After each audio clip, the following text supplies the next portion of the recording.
তমগুণের দ্বারা প্রভাবিত হয়ে যে কর্ম করে সে অজ্ঞান এবং তার সমস্ত কর্মের ফলস্বরূপ সে বর্তমানে দুঃখ ভোগ এবং ভবিষ্যতে পশু জন্ম প্রাপ্ত হয়। বলছে যে তমগুণ মানে তামসিক খাবার দাবার গ্রহণ করে সে এখানে তো সারাটা জীবন দুঃখ ভোগ করবে এবং এখানে মরে যাওয়ার পরে সে কী হবে, পশু জন্মগ্রহণ করতে হবে তাকে, পরের জীবন পশু জন্মগ্রহণ করতে হবে, সে যে কোনো পশুই হতে পারে। বলছে পশু জীবন সর্বদাই দুঃখময়, কিন্তু মায়ার দ্বারা মোহাচ্ছন্ন থাকার ফলে পশুরা অবশ্য সেটি বুঝতে পারে না।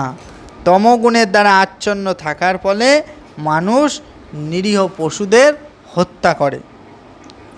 পশুঘাতক জানে না যে ভবিষ্যতে সেই পশুগুলি উপযুক্ত শরীর প্রাপ্ত হয়ে তাদের হত্যা করবে।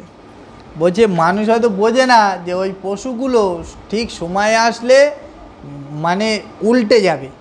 তুমি মানুষে মানে পশুটা, ধরো আজকে আমি একটা মুরগি খাচ্ছি, সেই মুরগিটা হয়ে যাবে আমার জায়গায় আর আমি হয়ে যাব সেই মুরগিটার জায়গায়, মানে সেই মুরগিটা একইভাবে আমাকে বধ করবে এবং হত্যা করবে।